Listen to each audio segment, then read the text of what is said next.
Começa agora. Aedas no ar.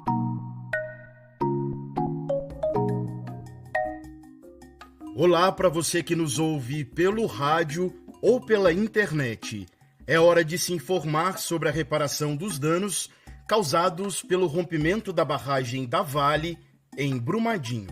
Eu sou Lucas Jerônimo e este é o Aedas no Ar, um programa da Associação Estadual de Defesa Ambiental e Social de Minas Gerais, a AEDAS, que é a assessoria técnica independente que trabalha ao lado dos atingidos e atingidas nas regiões 1 e 2 da Bacia do Rio Paraupeba e Represa de Três Marias. Por aqui fazemos memória das 272 joias, pessoas que perderam suas vidas naquele dia 25 de janeiro de 2019 e renovamos o nosso desejo por justiça e reparação integral. Nesta edição, trazemos mais uma vez para a população atingida o quadro Saber é Direito, onde a equipe de estratégias jurídicas da reparação, da AEDAS, vai explicar sobre a perícia judicial da fase de liquidação coletiva dos danos individuais. Fique com a gente porque também vamos contar os detalhes da audiência realizada no TJMG no dia 13 de fevereiro, que julgou o recurso da Vale referente ao custeio das atividades das ATIs no processo judicial. Você está ouvindo Aedas no ar. Essa é a terceira vez que temos o quadro Saber é Direito aqui no Aedas no Ar, discutindo detalhes da liquidação coletiva. As edições anteriores podem ser acessadas no nosso canal no YouTube, no youtube.com/aedasmg. Nesta edição, quem chega para conversar com a gente sobre perícia judicial são as advogadas da AEDAS, a Gabriela Soares e a Larissa Assunção. Sejam muito bem-vindas mais uma vez aqui no Aedas no Ar. Oi, Lucas. Oi, ouvintes do programa. Meu nome é Gabriela. Nós somos da equipe de Estratégias Jurídicas da Reparação e hoje nós vamos falar sobre liquidação coletiva. Olá, Lucas. Olá, atingidos e atingidas da Bacia do Paraupeba. Eu sou Larissa Assunção, também componho a equipe de Estratégias Jurídicas da Reparação, da AEDAS. Ótimo, Gabriela e Larissa. A liquidação coletiva tem sido assunto recorrente aqui no nosso programa. Primeiramente, por ser de grande interesse das pessoas atingidas que lutam para que ela aconteça e também por conta da sua complexidade de informações. Uma das dúvidas é sobre como será feito o levantamento de danos na Bacia do Paraupeba que possa contemplar a diversidade da população e dos danos provocados pelo rompimento nesse vasto território. Diante disso, é muito importante levarmos aos nossos ouvintes o entendimento sobre a perícia judicial neste processo. Podemos começar com você, Gabriela. Explique para a gente o que é uma perícia judicial. A perícia judicial é formada por um profissional ou conjunto de profissionais especializados em determinado assunto, que é nomeado pelo juiz para solucionar dúvidas e fornecer conhecimentos técnicos que estão fora do alcance do entendimento jurídico. O chamamento de uma perícia para um caso ocorre quando um magistrado ou as partes solicitam, ou a natureza do caso necessita de um parecer técnico mais aprofundado, que será considerado determinante para que o conflito seja solucionado. A palavra magistrado, que a Gabriela acabou de falar, se refere, nesse caso, ao juiz. São magistrados os ministros dos tribunais superiores, os desembargadores e juízes de tribunais locais. Quer dizer, a perícia será convocada quando a natureza do processo for complexa e não tenha elementos suficientes para convencer o juiz em um julgamento justo, razão pela qual necessitará de conhecimentos especializados produzidos por profissionais qualificados. Gabriela, é importante destacar que essa perícia ela é independente, certo? Não tem vínculo com a Vale. A perícia deve atuar com independência, competência, responsabilidade e imparcialidade em relação às partes envolvidas no processo, não podendo ter qualquer vínculo ou interesse com a ação judicial para que o processo tenha andamento justo e ético. Ela atua como uma auxiliar da justiça e produz provas técnicas, materiais e científicas para o processo judicial, com a missão de comprovar a veracidade das situações, dos fatos alegados e da relação da causa com os danos. Esses materiais podem ser produzidos a partir de vistorias, investigações, pesquisas, entrevistas, avaliações, análise de dados, entre outros. E, Gabriela, como é essa perícia judicial no processo referente ao rompimento da barragem de Brumadinho?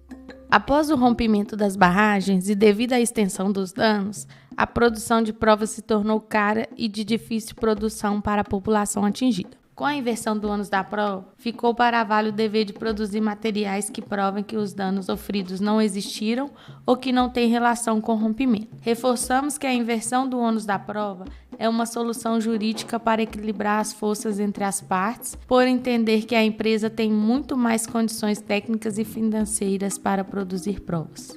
Em um processo regido por conflitos de interesses e pressões externas, a produção de provas pode perder seu caráter objetivo. De tal modo, a perícia técnica funciona como um pilar indispensável na busca pela verdade e pela justiça, ao estabelecer a manutenção da ética e da integridade dos documentos apresentados. A perícia, nesse caso, é acionada pelo próprio juiz, não tendo relação com nenhuma das partes, e produzirá laudos técnicos que passarão a compor as provas do processo, permitindo uma decisão mais fundamentada e justa, contendo de forma imparcial os dados das investigações realizadas. Estas provas conferem mais credibilidade às conclusões apresentadas e reforçam a confiança nas decisões judiciais. Os laudos produzidos pela perícia ajudam o juiz a valorar adequadamente as provas, verificando a veracidade dos fatos alegados pelas partes e ampliando o convencimento para a tomada de decisão.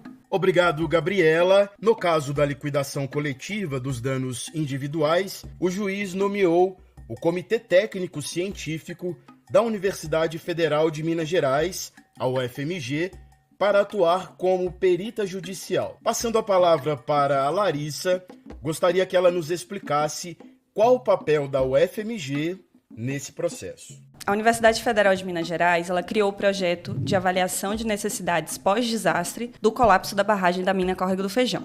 Esse projeto é mais conhecido como Projeto Brumadinho. Ele foi aprovado em audiência e consolidado mediante termo de comparação técnica firmado entre a UFMG e o juízo da 2ª Vara da Fazenda Pública da comarca de Belo Horizonte. Tem como objetivo geral auxiliar o juízo por meio de estudos que permitam identificar e também avaliar os danos decorrentes do rompimento. Especialistas contratados por meio de um censo amostral feito a partir das visitas domiciliares e coletas para análises laboratoriais com as famílias dos diversos municípios atingidos buscaram identificação e avaliação das necessidades emergenciais dos impactos socioeconômicos, ambientais, na saúde, na educação, nas estruturas urbanas, no patrimônio cultural, material e imaterial, dentre outros, em níveis regionais e comunitários. Já o Comitê Técnico Científico elaborou chamadas públicas para a seleção de subprojetos de pesquisa e extensão e supervisiona a sua implementação e execução para alcance dos objetivos. Além disso, coordena ações desenvolvidas para avaliação dos danos do rompimento da barragem 1, da mina Córrego do Feijão e Brumadinho. As atividades foram divididas conforme a concepção do Comitê Técnico Científico e realizadas mediante seleção de subprojetos que tinham pertinência com os objetivos, do projeto Brumadinho. Larissa, pensando nas diversas formas de impacto do rompimento, como o projeto Brumadinho sistematizou e definiu os subprojetos. Foram definidos 67 subprojetos dentro do projeto Brumadinho. Entre eles estão agrupados 4 áreas temáticas: meio ambiente, socioeconômico, infraestrutura e saúde da população. Os subprojetos eles envolvem os diferentes aspectos e dimensões econômicas, sociais, culturais e ambientais, bem como também as perdas e danos, seja materiais ou imateriais. E já foram objeto de pedido para ampliação, como o subprojeto 3, que trata da categorização das pessoas atingidas. Certo, Larissa. E qual foi o entendimento do juiz sobre a fase de liquidação e a perícia em andamento. A fase de liquidação ela se iniciou em dezembro de 2023, a partir da decisão do Murilo de Abreu, que é o juiz responsável pelo processo. Ele reconheceu que há danos patrimoniais e extrapatrimoniais sofridos individualmente pelas pessoas atingidas e estabeleceu critérios em relação à obrigação de reparar os danos. Essa decisão apontou algumas fases da liquidação, além também de reforçar o entendimento sobre a legitimidade do Ministério Público e da necessidade da resolução coletiva a partir da construção de uma matriz de danos, além da inversão do ônus da prova. O entendimento apresentado pelo magistrado foi o de que as perícias em andamento necessitavam de complementação, porque os pedidos iniciais relacionados aos danos individuais e individuais homogêneos não foram objetos do acordo de 2021 e previa também o prosseguimento das pesquisas desenvolvidas pela perita judicial, que se relacionassem com esses danos. Foi também nessa decisão a proposta da liquidação ocorrer de maneira simplificada através de um sistema eletrônico que ainda será construído. Após a decisão, a Vale, em diversas oportunidades e recursos, apontou que é contra os estudos, sua divulgação ou sua ampliação, não concordando com a liquidação coletiva, com a inversão do ônus da prova ou com a construção de uma matriz de danos e reconhecimento. Todavia, até o momento, nenhum pedido para que sejam suspensos ou que não sejam divulgados nem ampliados foi aceito pelos órgãos do Judiciário. Muito obrigado pelas informações, Larissa. Nós vamos para um rápido intervalo e já voltamos. Estamos apresentando Aedas no Ar. Voltamos a apresentar Aedas no Ar. Voltamos.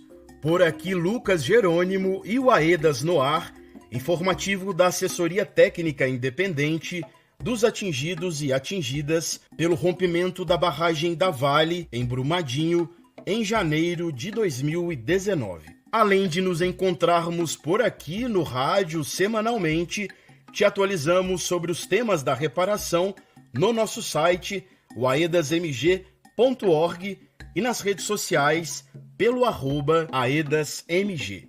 Hoje estamos conversando com as advogadas da Aedas, a Gabriela Soares e a Larissa Assunção, sobre a perícia da fase de liquidação coletiva em mais um quadro Saber é Direito. Então vamos continuar o nosso papo, porque esse é um tema importante para as pessoas atingidas. Saber é Direito.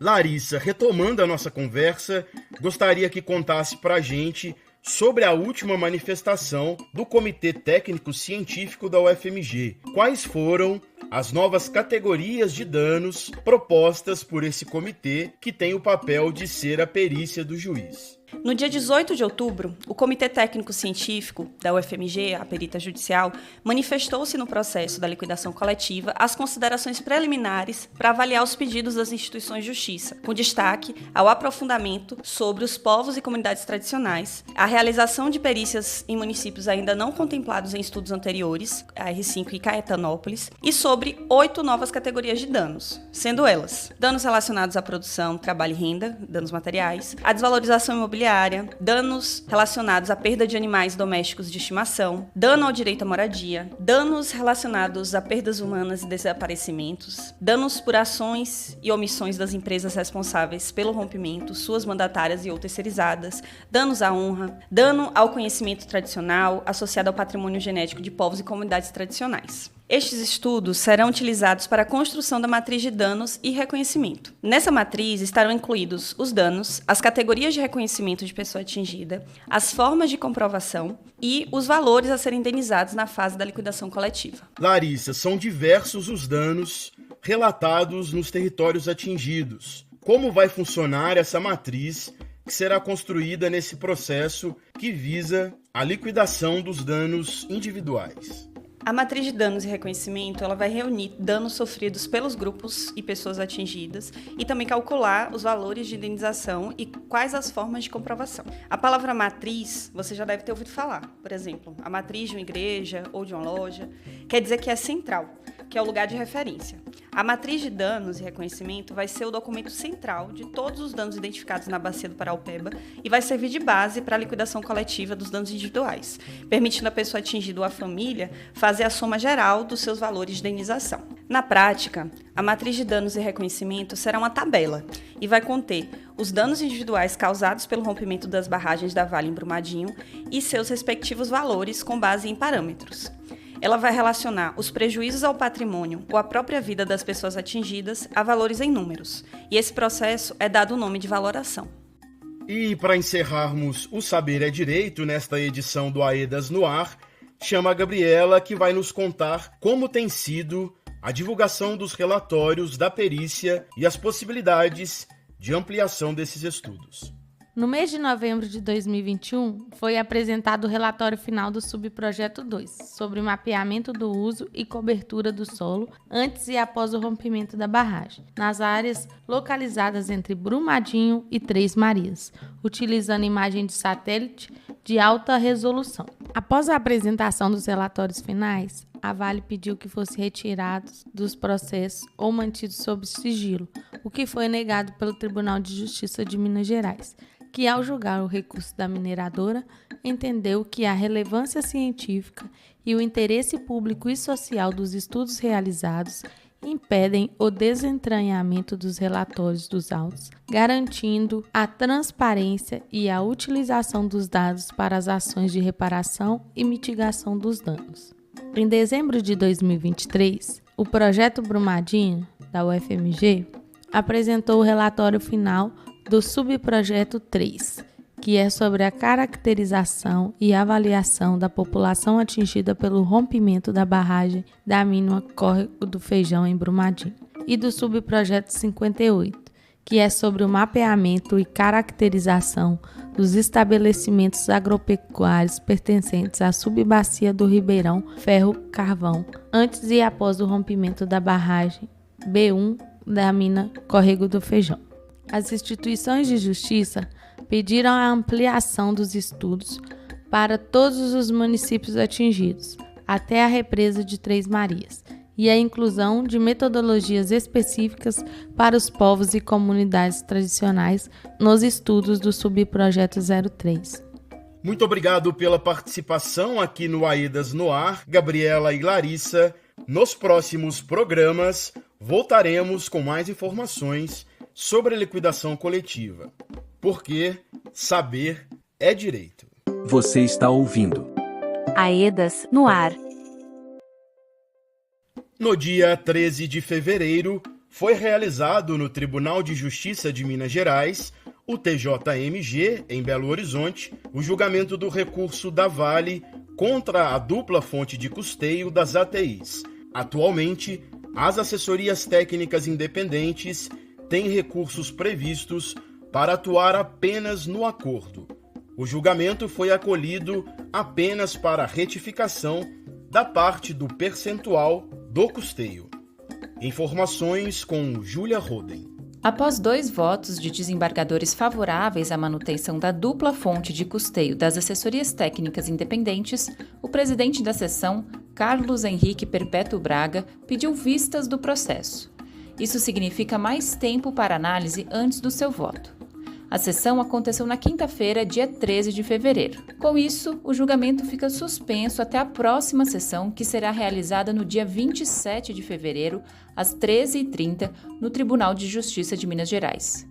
O tema é importante para o reconhecimento do direito à assessoria técnica como forma de garantir a participação informada e assistência técnica às instituições de justiça no processo judicial. Atingidas e atingidos acompanharam o julgamento e, ao avaliarem o adiamento, questionaram a demora, a insegurança e os sequentes recursos apresentados pela Vale para reverter ou adiar decisões favoráveis às comunidades atingidas. Maria de Santana, atingida da região 2, no Vale do Sol, em São Joaquim de Bicas, esteve presente na sessão e acredita que a reparação justa para as pessoas atingidas deve ser feita junto às assessorias técnicas independentes. Não tem como fazer essa divisão entre os atingidos e o socioambiental e não tem como fazer reparação no socioambiental sem a ferramenta que é as ATIs.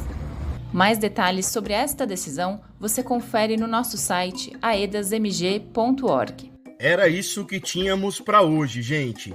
O programa AEDAS no Ar está terminando por aqui. Se você gostou da nossa conversa, compartilhe com mais pessoas. Os nossos conteúdos estão disponíveis no YouTube e nas nossas redes sociais. Segue a gente lá no @AedasMG. Na semana que vem nos encontramos por aqui neste mesmo horário, aqui na sua rádio. Um abraço e até mais. Esta edição teve produção de Diego Cota, João Paulo Dias, Lucas Jerônimo e equipe de estratégias jurídicas da reparação. A edição de áudio é de Douglas Kissen. O design gráfico do programa no YouTube e nas nossas redes sociais é de Wagner Paulino. A coordenação da equipe de comunicação é de Elaine Bezerra, sob a gerência de Diva Braga, gerente-geral de participação informada do projeto AEDAS Paraupeba.